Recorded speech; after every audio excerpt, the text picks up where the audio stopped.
warahmatullahi wabarakatuh. Waalaikumsalam warahmatullahi wabarakatuh. Selamat sore Ibu-ibu. Selamat sore. Gimana kabarnya, sehat semuanya? Sehat. Alhamdulillah. Baiklah Ibu-ibu, sebelum kita mulai pemberian materi kita pada hari ini, ada baiknya kita berdoa terlebih dahulu. Oke, selesai Ibu. Akan dibuka tabel janji dirinya masing-masing. Sudah dilihat ya. Oke Ibu-ibu, gimana? Sudah ada diterapkan janji dirinya? Ada berhasil diterapkan? Di rumahnya ada? Ada. Oke, ada. Ada kesulitan? Lancar semuanya atau gimana Bu? Ada kesulitan ada. Oke, apa kesulitannya Bu?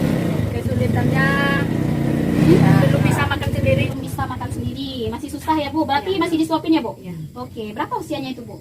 3,5 tahun. Oke, 3,5 tahun ya. Gak apa-apa ya Bu, memang usia 3,5 tahun itu perlahan-lahan kita ajari juga, seiring berjalan waktu sering kita ajarkan, insya Allah anaknya itu bisa makan sendiri. Sekarang materi kita pemanfaatan bantuan sosial dalam pemenuhan gizi anak usia dini dan ibu hamil.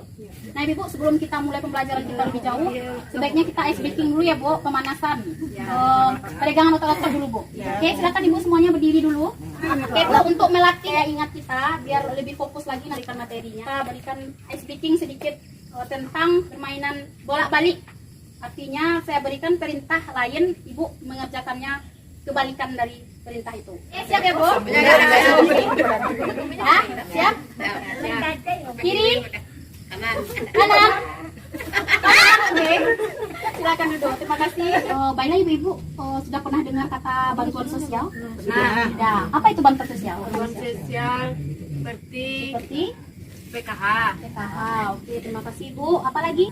Sembako ya, bagus. Sembako juga termasuk bantuan sosial, jenis bantuan sosial yang diberikan oleh pemerintah kepada kita. Nah, jadi ibu-ibu semuanya di sini semuanya mendapat bantuan sosial? Iya, oke. Bantuan apa saja yang Ibu dapatkan? PKH. Apalagi Bu? Beras yang berupa bantuan apa namanya? Bantuan sembako. Jadi semuanya alhamdulillah di sini mendapatkan bantuan sosial dari pemerintah. Jadi Ibu-ibu, yang dikatakan dengan bantuan sosial itu adalah bantuan yang diberikan oleh pemerintah kepada kita, baik itu berupa uang, barang mungkin. Nah, jadi kalau yang berupa uang itu bantuan PKH, yang berupa barangnya contohnya adalah bantuan sembako yang diterima. Nah, itu diberikan oleh pemerintah kepada masyarakat atau kepada individu, sekelompok orang atau kepada satu keluarga yang dinamakan sebagai KPM atau keluarga penerima manfaat dari bantuan sosial tersebut. Jadi Ibu sudah memahami apa itu bantuan sosial. Nah, sekarang silakan Ibu coba, saya bagi Ibu menjadi 2 kelompok. Jadi yang ini kelompok 1 ya, 3 orang, ini kelompok 1, yang ini kelompok 2. Oke, jadi ini silakan diisi tabel ini. Nah, tabel jenis bantuan dan kemudian pemanfaatan. Oke, silakan Ibu isi ya Bu. Ya, gimana Ibu? Udah selesai? Udah. Ya, silakan kelompok 1. Bahasa jenis bantuan PKH digunakan untuk biaya anak sekolah, Oke. kebutuhan keluarga. Oke. Apalagi? PKH ada lagi sembako. Oke. Gunanya untuk sembako untuk makanan dan beras, telur. Oke. Gimana kelompok 2? Ada Bu, seperti bantuan KIS Bu. Oh, KIS ya. Bantuan apa itu Bu, KIS? Kartu Indonesia Sehat. Iya, Kartu Indonesia Sehat. Berarti berupa- gunanya untuk untuk biaya berobat ya. Iya. Ya, berarti berupa jasa yang kita terima itu, bukan berupa barang ya Bu. Untuk kita berobat diberikan gratis oleh pemerintah. Jadi Ibu-ibu, memang manfaat bansos atau bantuan sosial yang diberikan oleh pemerintah itu adalah agar terpenuhinya kebutuhan dasar keluarga penerima manfaat atau KPM. Kebutuhan pangan Ibu-ibu, kemudian apalagi kesehatannya juga terpenuhi, kemudian gizi anak juga terpenuhi. Kemudian juga apalagi tadi? Pendidikan. Juga pendidikan anak juga terpenuhi agar anak Ibu sehat ya, sehat, kuat, cerdas dan juga tidak stunting. Jadi Ibu-ibu, agar kebutuhan Ibu-ibu terpenuhi, gizi yang baik untuk keluarga Ibu, jadi Ibu harus memahami jenis-jenis kandungan makanan yang akan Ibu konsumsi di dalam rumah tangga. Ibu-ibu, coba Ibu lihat di sini, ini ada tabel tentang zat gizi pada bahan makanan dan fungsinya. Jadi Ibu-ibu harus tahu dulu jenis-jenis makanan yang bergizi yang harus Ibu berikan kepada keluarga Ibu nantinya di rumah. Yang pertama adalah apa saja yang pertama? Untuk kandungan gizinya? Karbohidrat. Karbohidrat, bagus. Karbohidrat yang pertama atau istilahnya makanan pokok. Ya. Kemudian yang kedua apa Bu? Lauk pauk yang disebut dengan protein. Yang ketiga apa Bu? Coba lihat Bu. sayur dan buah-buahan. Iya, yang dikatakan sebagai sumber vitamin dan mineral. Jadi memang ada 3 jenis bahan makanan dan fungsinya masing-masing. Yang pertama, makanan pokok karbohidrat itu fungsinya adalah sebagai sumber tenaga dan juga fungsinya untuk berpikir bagi kita dan untuk bekerja. Itu gunanya karbohidrat. Kemudian lauk pauk fungsinya adalah sebagai zat pembangun sel, kemudian memperbaiki sel-sel yang rusak. Kemudian sayur dan buah-buahan sebagai sumber vitamin dan mineral fungsinya apa, Bu? Membantu proses kerja tubuh. Apalagi, Bu? Mencegah berbagai penyakit. Iya, mencegah berbagai penyakit. Ini setiap kali makan itu harus ada karbohidrat yang pertama dulu, kemudian harus ada protein, yang ketiga juga harus ada vitamin dan mineral yang berupa sayur dan buah-buahan. Oke, Ibu, sekarang saya bagi Ibu jadi 3 kelompok. Nah, yang pertama itu kelompok ini 2 orang ya, Bu. Kelompok 1 itu kelompok karbohidrat atau makanan pokok. Kemudian kelompok 2 lauk pauk. Yang kelompok 3 2 ya, Bu, sayuran dan buah-buahan. Oke, silakan Ibu diskusikan ya, Bu. Siap, Bu. Ibu gimana, udah selesai ya, Bu? Ya. Oke, udah diskusikan. Silakan tempelkan ke isi piringku yang ada di kertas panas saya itu. Nah, Bu. Oke, itu makanan pokoknya. Oke, silakan kelompok 2. Kemudian kelompok buah-buahan dan sayuran. Buah-buahannya. Nah, oke, coba silakan kita lihat ke depan isi piringku. Yang pertama kelompok karbohidrat atau makanan pokok. Katanya ada nasi, kentang, jagung, ubi, dan sagu. Gimana Ibu? Ya. Oke, sekarang protein. Kata kelompok protein atau lauk pauk itu ada ikan, telur, daging, ayam, udang. Gimana Ibu? Benar? Berikutnya ada buah-buahan dan sayuran. Buah-buahan katanya ada apel, pepaya, jeruk. Oke, terima kasih Ibu, sangat bagus sekali. Jadi Bu, makanan kita itu gizi ibu hamil dan anak usia dini itu harus memenuhi gizi seimbang, yaitu ada protein, karbohidrat, vitamin dan mineral yang kita dapatkan dari sayuran dan buah-buahan. Jadi pesan kita untuk menu gizi seimbang ini ada 10 itu, Bu. Yang pertama adalah kita harus syukuri aneka ragam makanan. Kemudian kita juga harus banyak makan buah dan sayur. Biasakan mengkonsumsi lauk pauk yang mengandung protein tinggi. Kemudian juga harus biasakan beraneka ragam makanan pokok kita. Nggak harus selalu nasi, Bu.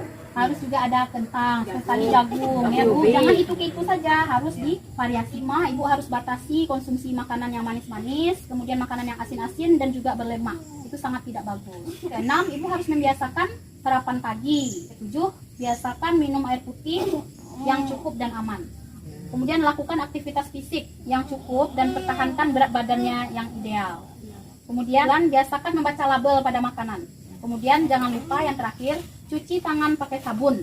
Sekarang saya bagi Ibu menjadi 2 kelompok. Kita akan praktekkan bagaimana cara membuat menu yang sehat untuk keluarga kita. Nah, ini kelompok 1 3 orang, ini kelompok 2. Nah, yang kelompok 1 ini kelompok MPASI 2, Ibu mempraktekkan cara memasak untuk makanan orang dewasa khususnya ibu hamil, supaya gizi ibu hamil ini terpenuhi, supaya anak kita nanti terlahir tidak stunting. Nah, jadi Ibu, kalau kita memasak untuk makanan keluarga kita, itu sebaiknya kita menggunakan cara mengolahnya dengan merebus atau mengukus, atau jangan memakai minyak atau penggorengan, karena kita tahu minyak juga mahal ya Bu ya. Jadi selain hemat, itu juga sehat.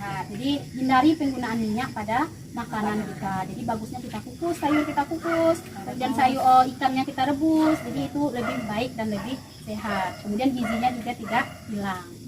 Nah, kemudian juga kebersihannya juga harus kita perhatikan. Jadi Ibu, sebelum memasak itu semuanya harus kita cuci dulu dengan bersih ya Bu ya. Kemudian juga Ibu menggunakan penyedap rasa nggak di rumah? Jangan ya, jangan. Itu tidak baik, tidak bagus untuk kesehatan. Jadi usahakan semuanya alami. Oke, kemudian tekstur makanan Ibu juga harus Ibu perhatikan untuk anak bayi usia 6-12 bulan tadi. Untuk MPASI Ibu harus perhatikan teksturnya. Jangan terlalu kasar. Kalau terlalu kasar, anak akan sulit untuk mencernanya. Ini kita memasak makanan bayi. Ya, MPASI ya Bu ya. MPASI. Makanan pendamping ASI untuk usia 6 bulan sampai 12 bulan. 12 bulan. Ya, 6 sampai 12 bulan. Itu apa Bu?